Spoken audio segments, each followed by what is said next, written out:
Meteorologist Matthew East here with you for this Monday, April 9th edition of the Carolina Weather Video. I hope you had a great Easter weekend.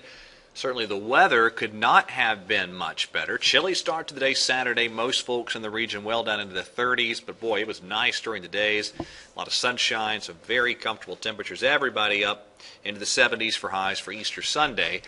And today it's going to be 70s again across the region, but another push of chilly air knocking on our door. Let me show you more on that in just a second. Today's severe weather risk today is in Texas and Oklahoma. There, a moderate risk in a relatively small area in the northern Texas and western sections of Oklahoma. Now, we're high and dry here in our region today. The radar very, very quiet right now. You have just a few showers in parts of Illinois, Indiana, Ohio, northernmost West Virginia. That's about it. Very dry air mass in place, and all these orange shaded counties you see, that is some type of fire related product. It's a fire weather watch for most of the counties you see in North Carolina. So certainly the dry air, the low humidity type of air mass with relatively breezy conditions combining today to give us a relatively increased fire weather danger. All right, let's look at temperatures this morning. A lot of us in the 50s here in the foothills and the Piedmont this morning, and again, it'll be 70s for highs this afternoon.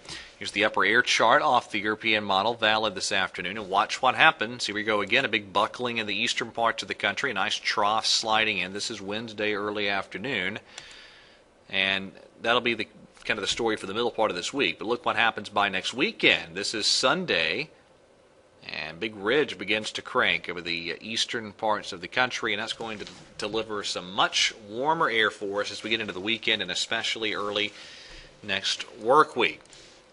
All right, let's take it day by day. Today we'll have a lot of sunshine, highs in the 70s. Winds out of the west, kind of gusty at times, maybe gusting to 20 or 30 miles per hour. Tomorrow could be even breezier. Maybe some wind gust over 30 miles per hour or so, and even higher in the mountains. A lot of sunshine tomorrow. We hang on to still a fairly mild day tomorrow, some upper 60s and lower 70s in many spots. But by tomorrow night, we get into some of that chillier air, and I think a lot of us probably dipping down below the 40-degree mark for lows by Wednesday morning, and highs Wednesday afternoon. In some spots, probably will not get out of the 50s. If you do get out of the 50s, it'll just be low 60s in most of the Piedmont. So going to be a fairly chilly shot of air here as we get into the middle part of the week. And then we have a couple of more cold mornings coming Wednesday night into Thursday morning as we have this high pressure sliding in. Lows should be well down into the 30s in many spots across the region. More frost potential on the way. And then as we look at Thursday night and Friday morning, that high pressure is still right overhead, so probably still some 30s on the board for Friday morning. But highs will begin to rebound. By Friday, we're probably looking at highs in the upper 60s or lower 70s, then well into the 70s by Saturday. And as early as Sunday, we might begin to see some 80-degree plus readings working in. And certainly if we don't get to 80 Sunday, we have a good chance of getting there on Monday. So a big warm-up by early next week. All right, that is it for today. Everybody have a wonderful Monday, and God bless.